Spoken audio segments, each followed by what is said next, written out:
What are the most common mistakes I'm going to make? Thermocouple attachment has always been an issue.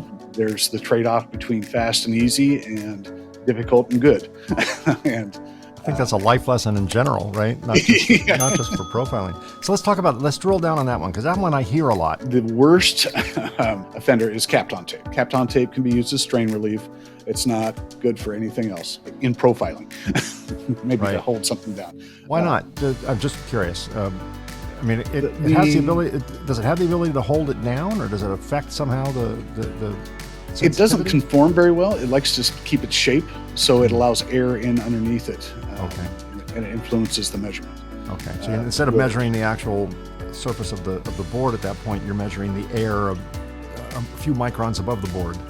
Correct. Okay. Swirling around it. Some of this is opinion. There are many opinions out there, but foil tape is probably the second worst. I mean, it is fast. It is convenient. It conforms around the thermocouple bead, so it reveals its shape, witnesses it, so you can see where the bead is. The silicone adhesive that is used starts to soften right around 220 C. So right at the most important part of your profile, the glue starts to give out. It may lift, it may not.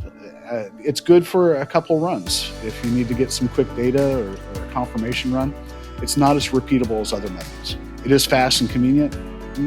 Repeatability leaves a little bit to be desired. So if you need to do more than 2 or 3 runs, it's probably not appropriate. SMT adhesives and epoxies are nice. You can put on a very small amount so it doesn't influence the reading, either as an insulator or as a mass. It also takes curing time. So it may take 24 hours to cure, or you may have to have some UV light source to instantly cure it. And it's good repeatability-wise for many runs. The best attachment method, the most thermally intimate and repeatable method, is high temp solder. Most of those are leaded, which is a concern for some lead-free houses.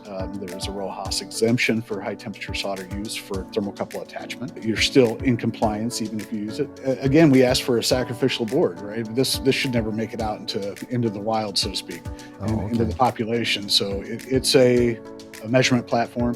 If you do need to use it and send it to a customer, there are other ways to do that are non-destructive. Again, there's pros and cons to that. So the high temperature solder is the best way.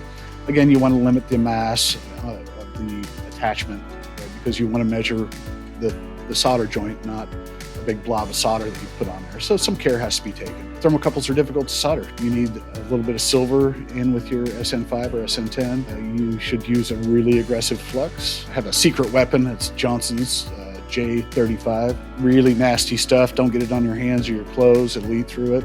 But it works really well on thermocouples. So there's your secret tip for that. Join us on the second and fourth Tuesday of each month for new episodes of Reliability Matters.